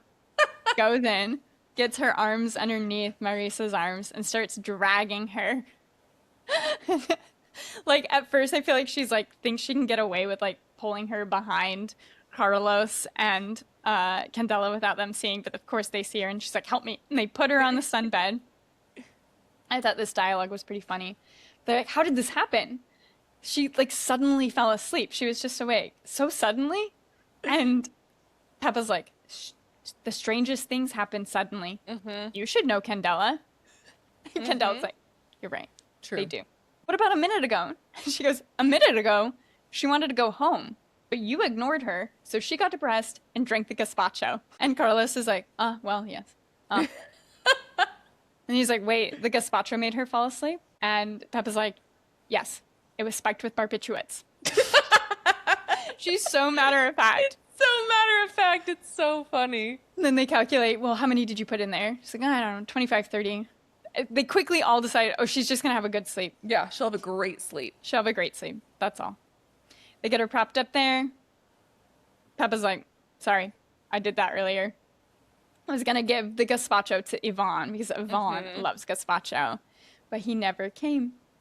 And she notices that she's like, okay, I know that is crazy. She goes, I wasn't going to kill him. I didn't want to kill him. I just wanted to make him stay. She just wanted him to stay. I think she says she got tired of waiting and lost control, and then she says, it could happen to anyone. Yeah. And again, like, I feel like this isn't, like, played for laughs necessarily. It's just, like, they're just having a dialogue, and it happens to be funny. It's not, like, pause for laughter. When they're like, how many were in the gazpacho? It's like she's like, going into the house, and, like, over her shoulder is, like, I don't know, like, 25 or 30. And, like... Yeah. They're like, okay, so by that math, she didn't drink the whole thing. She's just going to sleep. She'll have a great sleep. So Peppa says she's going out. She's going to take care of this. She's going to find the feminist lawyer. She says, everybody stay here because things are getting out of control. She goes out to the elevator in her building, and this inexplicably super hot redhead in like this punk outfit with crazy red hair and beautiful makeup, like face beat, so hot. Again, no comment on her appearance. She, I think, is getting out of the elevator, and Peppa's going in, and then that's it. We just see her for just a flash. Peppa goes outside. She hails a cab. It is Mambo Cab again. She gets in. He's like, oh, hey, blah, blah, blah. My wife was so excited about that autograph. Thank you so much. Blah, blah, blah. Like, just rambling. And then sees her in the rearview mirror, and she's kind of like crying while he's talking. And she's like, do you have a tissue or something? Like she's trying to like find something to dry her eyes. And she's kind of talking vaguely about, you know, like the disappointments of life and blah, blah, blah. And he starts crying too. His eyes are also welling up. He's just so empathetic. And she says, do you have any eye drops? And he's like, no, I don't, but I'll get some for next time. I thought that was so funny because I think he's like upset. Like, yeah, I think God, I don't have any. But he's like, eye drops, I'll get some. Drops her off at the feminist office. We cut back to the apartment. I have in my notes, Antonio is fixing the phone. Antonio Banderas, Carlos, is fixing the phone. And Candela reveals to him that the terrorist plot was they're going to hijack the 10 p.m. flight to Stockholm. They're going to take it to Beirut to free some Shiite prisoners. And she wants to call the police, but again, she doesn't want to get in trouble. So she's like, if I tip them off, they're going to know that I'm involved. They're going to want to know how I know. And Carlos is like, well, we have to tell them. We can't just like let this plane get hijacked. We have to tell them. I think he's fixed the phone at this point. He's rewired it together. And he's like, well, we'll call and I'll talk really fast so that they can't trace the call. Oh, right. Logic. So she's like, okay. So he calls and they're like, hello, police. And it's so funny. He does these like really short sentences like Shiite terrorists hijacking, but he's saying them so slowly. Like he's like Shiite terrorists hijacking the flight. Stockholm, 10 p.m. Like it's just he's on the phone for way too long. And he hangs up and Candela starts crying immediately. She's just like, she's a mess. And he kisses her. He like grabs her face and does like a big dramatic, like soap opera kiss and like lets her go. And then she starts crying again. She is inconsolable. She's a mess. We cut to Peppa at the feminist lawyer's office, Paulina Morales. She is met by a like receptionist who kind of gives her shit, and then it's like, okay, like let me go see if she's available. She goes to use the phone. I assume she's going to call her machine to see if Yvonne has called her. And she goes to pick up the phone and the phone rings. And she answers it and she's like, hello. And a voice that we recognize says, is Paulina there? And she goes, Yvonne. And then the other person hangs up and she goes, oh my God, I'm going crazy. And then the receptionist comes back and is like, okay, she'll see you now. And before she gets up, she sees on the receptionist's desk a ticket to Stockholm. She doesn't know what we just learned. So she's like, okay. So she goes into Paulina Morales' office. I feel like Paulina looks kind of like the daughter in Legally Blonde. Like Yes. she has like a plaid skirt suit and like a triangular perm situation. Exactly. And looks pretty young. So Peppa comes in. She says, a friend of mine is in trouble. She's involved with some terrorists. Paulina says, why'd you come to me? And she says, well, you're a feminist. And Paulina says, so? And she goes, well, it's clear-cut chauvinism. So Paulina says, I'm going on a trip. I cannot take this case on. I'll recommend a colleague. But essentially, like, your friend committed a crime. Like, she needs to turn herself in and like let a jury decide and let the chips fall where they may, and she might need to do time and blah blah blah. And Peppa says her only crime was falling in love and being afraid. I would do the same. And Paulina says, are you crying over your friend right now? And she says, no, but I've also been cheated on. And Paulina says, by a terrorist? And she says, you could say that. And then Paulina is like being kind of a bitch, honestly, and she's like, I don't give advice to the lovelorn. And Peppa says, you're certainly no lawyer, you bitch, and slaps her. And slaps her into like a chair. Paulina like lands in a chair and is just like staring at her. And she leaves. Peppa leaves. And the receptionist says something like, did you get what you needed or something? And she's like, yes, I feel much better. And leaves.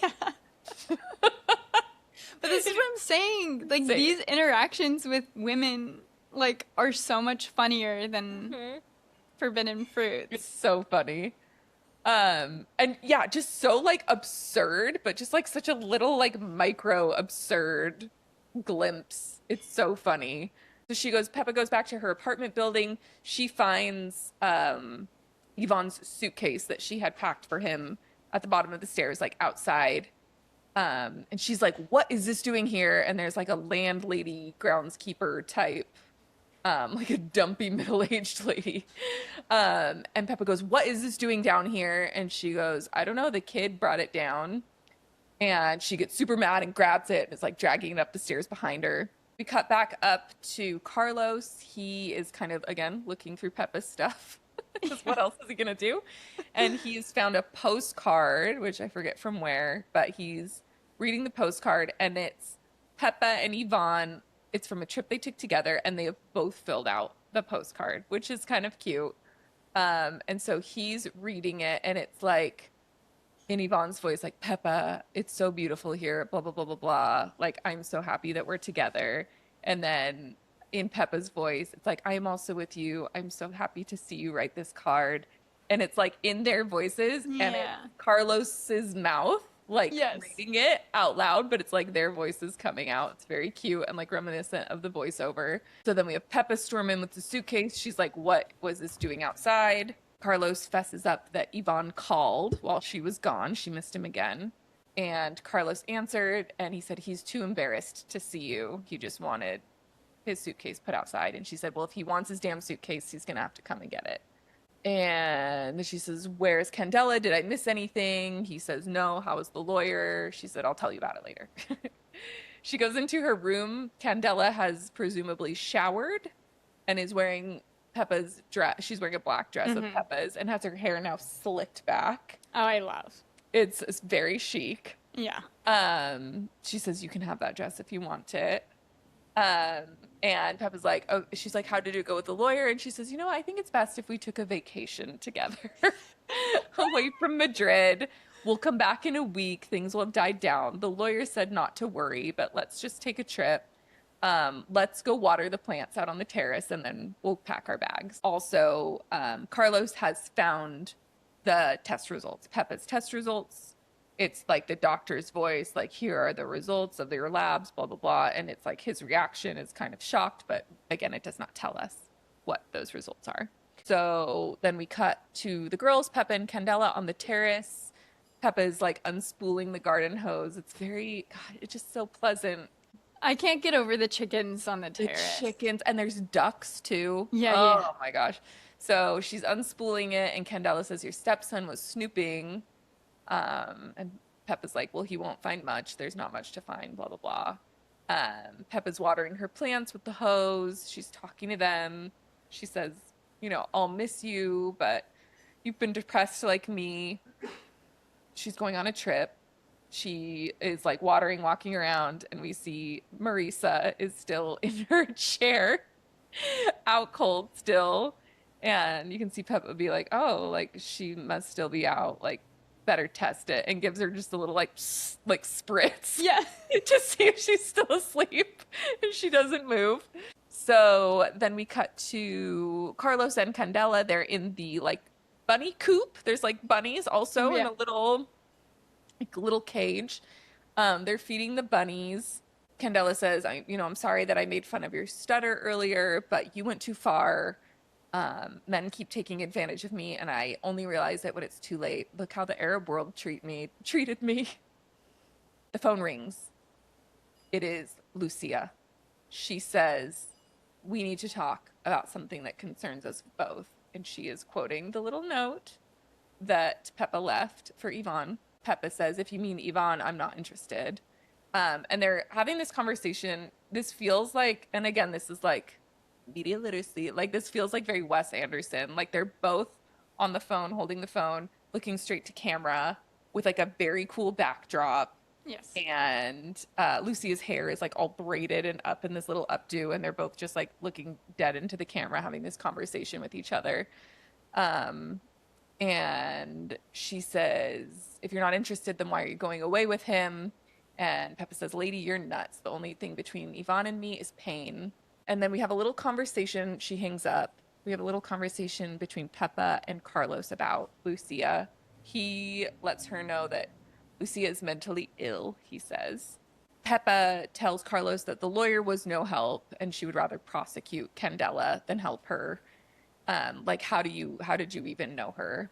And Carlos said, "She was my mother's lawyer. She was Lucia's lawyer." Lucia, and here's where he reveals, Lucia and Yvonne split before he was born. And after his birth, Lucia went crazy. He was raised by his grandparents, and they would not let Yvonne see him. We cut to Peppa is changing into like lingerie. She's like changing outfits, but wearing lingerie underneath. It's Yes. like a very revealing, very sexy thing. So her and Carlos are having this conversation, and she is in her room changing, and it cuts to her being like, "Okay, you can look now," and him coming into her room, and she's like got this like very sexy sheer top. Yeah, it's like sheer. Yeah, and she's like putting a shirt on over it, and she's like, "Can you zip me up?" And he's helping her zip up, and he said, "Mom was released a year ago, and she wanted to get back with Yvonne, but he was with you, and she wanted to sue him for the time she was locked up. And Paulina tried to sue him, but it did not work out. She hates Carlos because he represents all of her years without Yvonne." And Peppa says, "I love you. You're the only good thing Yvonne has ever done." And like gives him a charged I would say. Kiss on the cheek. Like, again, like, Yes. like a very sexual, flirty relationship. Gives him a kiss on the cheek. Right as Candela walks in, and Candela has kind of like a "Am I interrupting?" Yeah. vibe. Peppa says, "I'm going out. Do not get the phone or the door."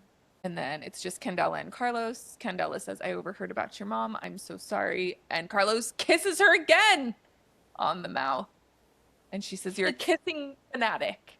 It's like a compulsion, like Yeah. how he does it. Yeah. It's just like, I don't know what else to do. So he kisses Yeah. her again. She says, "You're a kissing fanatic. Let's go get Marisa some coffee." And they are sitting next to Marisa with some coffee. And she's like kind of stirring, like moving around a little bit and making some noises that sound kind of sexual. Mm-hmm. And Carlos is like, "Okay, do we need to like wake her up? Is everything okay?" And Candela's like, "No, she's having a great dream. She's having a ball. Like, look at her. She's having the time of her life. Yeah. Like, let's just leave her." While she's just in her little sun chair, like, oh, oh. So then we have, okay, here's a fun little like things overlapping. Peppa is waiting for the elevator to go downstairs, and Yvonne walks up to the building downstairs, and he is looking for his bag that he has been told will be down there. The landlady tells him Peppa threw a fit when she saw the bag. She said if he wants it, let him come up and get it. And Yvonne says, "Well, I'm in a hurry. I'll be back tomorrow. Don't tell her I came." And the landlady says, "Well, I'm a Jehovah's Witness, so I can't lie." Yeah. This was so funny to me. It's so funny. It goes on for so long. And he's like, "Okay, well, if she just doesn't ask, don't bring it up." And she goes, "But if she does, I'll have to tell her the gospel truth." So as he is walking away from the building, down the sidewalk, far away, we see a familiar shape, a familiar beehive walking towards the building. And Yvonne goes to the phone booth, I think across the street from the building. Peppa also comes downstairs. Mm-hmm. They just miss each other. He is calling from a payphone. He's calling her from the payphone again, like, "I missed you, blah, blah. I'm going to have to get this bag another time." Just as she is walking out, she like passes him in the phone booth, doesn't see him with his bag, and puts it in a dumpster. And right next to the dumpster in a car is Paulina Morales, feminist attorney at law. She puts her seat all the way back and hides because she sees Peppa and is hiding from her.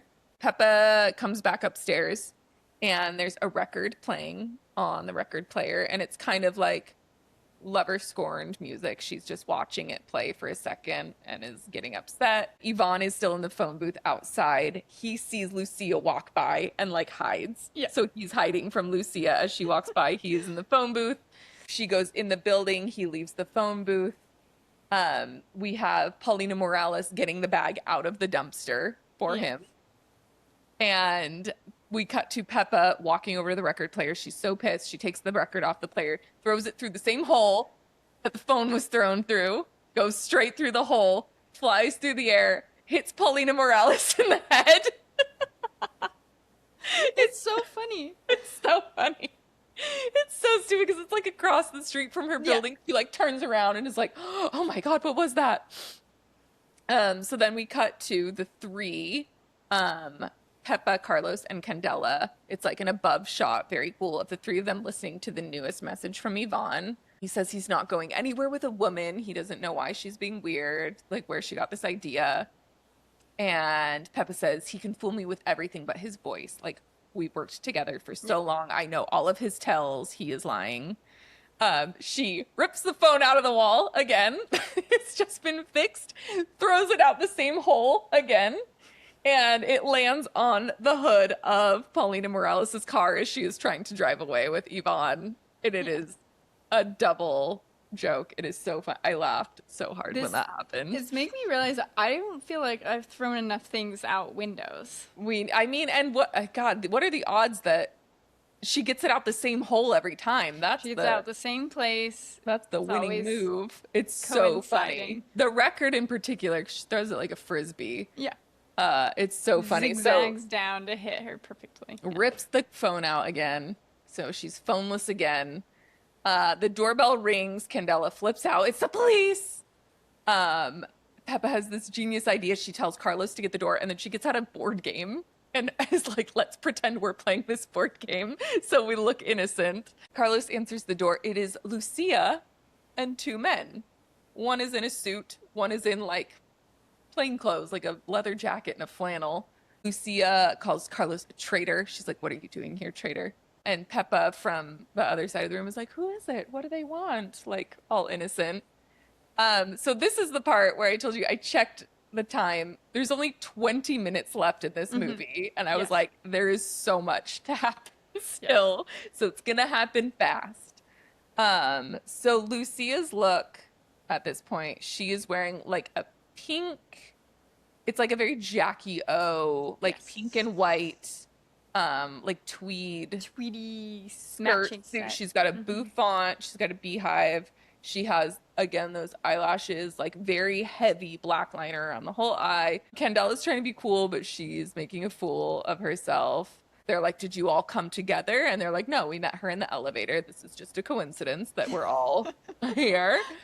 Peppa is like very cool under duress here. She's like making small talk, like, oh, how can I help you? I don't understand. And Lucia is wandering around the apartment. She finds the photo of Peppa and Yvonne on the burnt mattress. And Peppa says, why are you here, to the cops? And the cop says, a call was made from your phone about some terrorists. So that call was not fast enough from Carlos. And I was like, and yeah, I feel like Candela is like, they're on the couch, like freaking out. And they just keep like putting her head like down into the pillows. Yeah, they keep just like hiding her expression. So Peppa says, well, there's been a mistake. My phone's been out of order all day. I ripped it out of the wall this morning. And they're like, okay, well, like, what's going on here? What's going on with you and this lady? Like, who are all you people? And Peppa says, Yvonne was my lover and he was with her before. So she's kind of like setting the scene. She's like, and then like, this is his son and this is like blah, blah, blah. Like, here's all these people that are in this apartment. And the cop says, I kind of get the feeling you're pulling my leg. She's like, no, well, let me explain. Like, I'm an open book. Let me explain everything to you. And she says, Candela, will you get me a drink? And Candela says, what kind? And Carlos leans over and goes, gazpacho. There's gazpacho. And Peppa goes, yes, gazpacho. And so they go into the kitchen to get the gazpacho, and she's like, well, can I offer you officers anything? Like, can we get you some gazpacho as well? And the cop says, well, we're on duty, but I don't want to be rude. So yes, we will take some gazpacho as well. Gazpacho for everyone. So she's laying out the facts. She's setting the scene. She says, and it sounds like Lucia is just hearing this for the first time as well. She said she lived here in this apartment with Yvonne. After months of trying to keep our love together, they split up about a week ago. He told her to pack his bags and he would be taking a trip. She assumes with another woman because he never travels alone. So then we cut to Candela and Carlos in the kitchen. They're like, okay, these two are for the cops. Let's give them an extra dose of barbiturates. And then he kisses her again.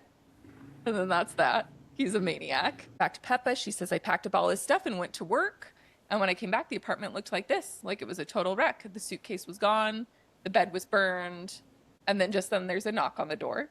So one of the cops goes to the door, and it is the phone repair man that she called earlier, thank God.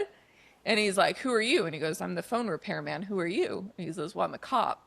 And the cop says, do you have your ID on you? And the phone repairman gets it out and goes, do you have your ID on you? And they like swap IDs. And they're both looking at it. Goes, okay. And then Lucia, this whole time, has been insisting. She's like, well, she's lying because I reached her on this phone 20 minutes ago. And the phone repairman is like, well, not on this phone. You didn't. Like, this phone is not working. The cops ask Peppa if she knows any Shiites.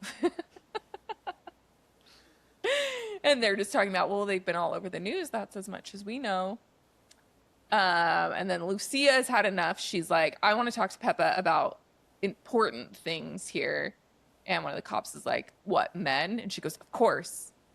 And the cop says, fine, we'll talk about men. And they all have their gazpacho in bowls. So they're sipping their gazpacho and talking about men. And one of the cops says, is Yvonne involved with these terrorists? And Peppa says, maybe he keeps so many secrets from me. She says he has no phone and he's not at home. So good luck trying to find him. You can try the airport. He's leaving town. The cop says, where's he going? And Peppa's like up on a step and they're all down kind of in like a conversation pit. And she's like pacing back and forth while they're all just sipping their gazpacho watching her. And I feel like it's like 15 seconds of her just like going back and forth, like thinking, like trying to work it out. And then finally Lucy goes, where is he going? And Peppa goes, Stockholm tonight with Paulina Morales. And it's like a clue, like Colonel Mustard with the revolver. And Candela freaks out. She says, Stockholm, why didn't you say earlier? And she goes, well, I just figured it out. The cops say, did you know they were hijacking that flight? And look at Candela and Carlos, and they both take big drinks of their gazpacho. So they're all just like drugging themselves. It's like when you're on a Zoom call and someone is saying something and you don't want to be seen, like, reacting. You just take a drink. And Peppa goes, is it the Shiites? And the cops go, yes. And they're also drinking the gazpacho. They say the whole country knows, but the tip came from this phone, and I want to know who the hell called it, or I'm going to haul you all in. At this point, the phone repairman is asleep. He is slumped over behind the couch. The cops are getting mad, but they are also yawning. And Carlos and Candela are both laying down on the couch and like snuggling up, like spooning each other, like getting comfortable on the couch. The cop is yawning and like starting to step backwards, and he goes, what's in this gazpacho? And Peppa is looking over at Lucia, and she goes, tomato, cucumber, bell pepper, onion, 1 garlic clove. And then they slump over, and she looks over at Lucia and he says, oil, salt, vinegar, some day-old bread and water. The secret's in mixing it right. Yvonne loved the way I mix it. Lucia has not had any gazpacho. She's not taken one drink. She stands up from the couch. She walks over to the cops, takes both their guns in her Jackie O drag getup, points them both at Peppa. And Peppa goes, you collect weapons? And Lucia says, is Yvonne really going to Stockholm? What did you have to tell him? And Peppa says, nothing now. I want to forget him. You should do the same. And Lucia says, in the hospital, I forgot him. I didn't remember anything until I heard his voice on TV one day. She didn't recognize him by his face, but by his voice, she recognized him, and she regained her memory. She pretended to be cured so that they would release her. And she says, I can only forget him by killing him. And then she raises her gazpacho and says, let's drink a toast. And they're both just kind of like staring at each other because Peppa doesn't want to drink it because she doesn't want to get drugged. And they're both just staring at each other. And then Lucia throws the gazpacho into Peppa's face, all in her eyes. She runs to the kitchen screaming, my eyes, puts her head under the faucet while Lucia makes a getaway. Everyone else is asleep. And this is when we get the fun little chase music starting. And what starts is the craziest little chase scene I think we've ever seen. So downstairs, Lucia runs out of the building. There is a man on a motorcycle waiting for someone. He's just like hanging out. He's waiting for that hot girl. Yeah, he's waiting for the hot girl upstairs. Yeah. He's just hanging out. And Lucia points a gun at him. Quick, to Stockholm. And the redhead, the hot redhead, sees Peppa gets down. They see them take off. The redhead is pissed. She's like, what? Why would he leave with her instead of me? And Peppa's like, he's crazy, or she's crazy. He's not safe. We have to catch them. They hail a cab. It's the same cab. Bless you. Thanks. It's the same cab. Guess who bought eye drops? So he passes them back. She's like, eye drops. Oh, this is perfect. This chase scene is so long and so funny. And the music is like so like jazzy and fun. The motorcycle and the cab are like often on different like planes. Yeah.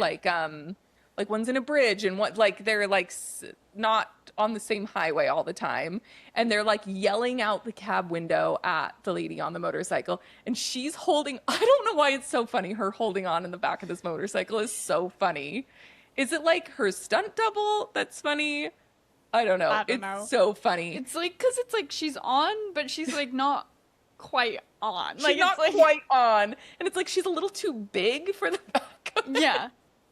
But So then, it's like they're the only people on the highway on yeah, the different like yeah. it's It feels again, it feels like a play. Like it would be yeah. like there's like a fake background moving Yeah. and like the bike is stationary and like the background is moving to make it look like it's moving. But anyway, they end up in a tunnel together.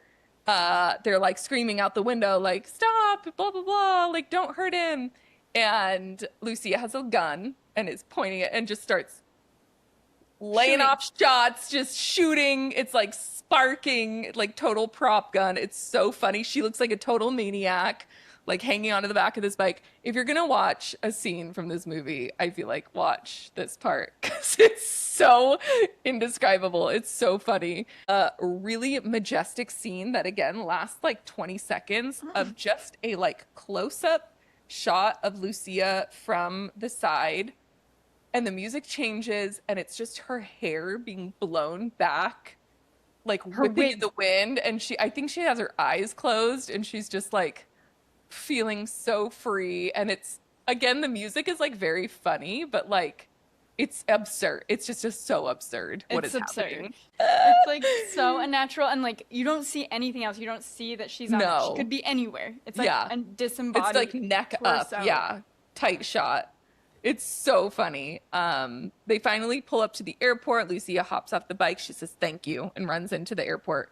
Her hair is so fucked up from the wind. It's like all crazy bird's nest. We have another long shot from the side of her on like a moving sidewalk with her hair all crazy.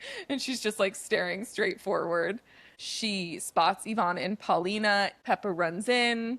She sees all of this happening. She trips over like a bag cart. She's on the ground.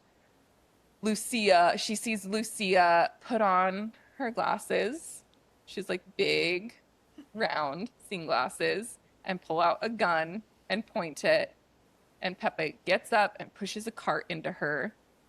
Lucia falls over, shoots the gun. Everybody ducks, and Peppa faints again. Peppa falls down on the ground. So then cops immediately come up. They grab Lucia, and she says, take me back to the hospital. That's my home. Yvonne runs over. He sees Lucia and gives her a nod and is like, Lucia, and she just is being carted away by the police. Yvonne sees Peppa. He runs over there and tries to help her up. He says, you saved my life, darling. And she says, I don't want anything in return. Just tell her to go away, to the lawyer who's also wandered up. And he says, Peppa, I'm so ashamed. I treated you so badly. And Peppa says, all I wanted was to talk to you. I've spent 2 days waiting. And he says, we can talk tonight. And she says, nope, it's too late. And he says, don't hold a grudge. Let's get a drink in the cafeteria and talk. And she says, nope, yesterday I would have, 2 hours ago I would have, but it is now too late. He says, well, why did you come here? And she says, Lucia wanted to kill you, so I came to stop her. Goodbye. And like turns to leave. And this is something I didn't notice the first watch, but as she's leaving, she's like walking to the automatic doors and a woman runs up to her and like says something to her and she like smiles and nods. And so I was like, was that just like a fan? Like, what was that? It's like a very cute like woman interaction. So it's like she smiles and they like laugh and she leaves. And then Yvonne joins Paulina in line. Peppa goes home. Everyone is asleep in the living room.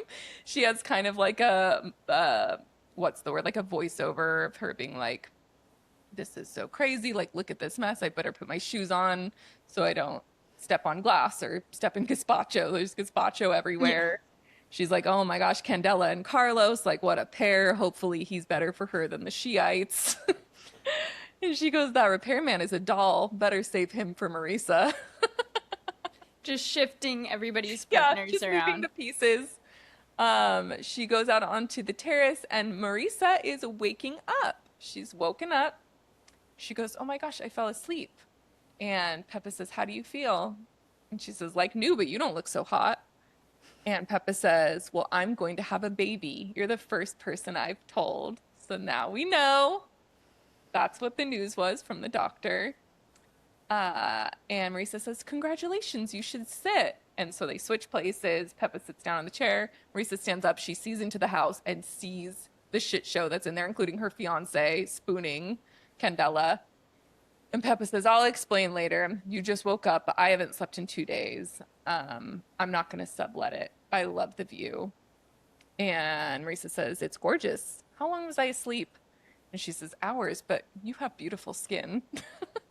And Marisa said, I had a dream. I was a virgin this morning, but I don't think I am now. And Peppa says, yeah, you've lost that hard look that virgins have. Virgins are awful. Fiend. That's the end. That's the end. We have some music flaring back up. The ducks are quacking. The chickens are squawking. And we have these two women on the terrace just talking girl stuff. And it is Girl stuff. so nice and so weird. It's like absurdist is like the only way to describe it. Yeah. It's an absurd comedy. It's fantastic. Because you just have to see it. It's so pretty. And like, I had a note that like further up, I think when she is first visiting or looking for Yvonne and finds the other apartment, like this is the arts. This is just the arts. Like it's just so cool. And like, this is filmmaking. Jaden passed through when we were watching it and said, it looked like it was beautiful and wacky. And I was like, yes. That's exactly what it was. Just beautiful and wacky. And like fun and just how cool to like, I don't know, expression. And that concludes our trio. This theme for the last triple feature series, 9 to 5, Forbidden Fruits, Women on the Verge of a Nervous Breakdown, is that girl is poison. That girl is poison. Love. Who knew we would have 3 for 3 women poisoning men? Lily Tomlin poisoning her boss with rat poison in 9 to 5. Then we had another Lily, Lily Reinhart, Apple poisoning her father, and maybe Emma Chamberlain's boyfriend in Forbidden Fruits. And then we had Peppa using the barbiturates to poison the gazpacho in Women on the Verge of a Nervous Breakdown. What a delightful surprise that was. Delight. Absolutely loved it. What another great block of movies. And we are very excited to start our next block. We're moving away from the girl movies-ness that we've been focused on, which, I mean, we love girl movies over here. Sorry. Yeah. Sue us. Sue us. We're going to be watching Spike Lee's 1989 movie, Do the Right Thing, which I've never seen, and I'm very excited. I've never seen it either, but I'm right around the corner from the Spike Lee, like, neighborhood. And I'm going to turn off my air conditioning and get real sweaty, and we're going to have a great time. I can't wait. I'm afraid it's going to be sad. Catch me next week talking about how sad this movie is. I'm worried. Hopefully not. Devastating. But very excited. And then from there, we'll decide where we go because we don't know where we're going. From there, as we do. Okay. So much fun. We'll see you guys next time. Bye. 3, 2, 1. Bye.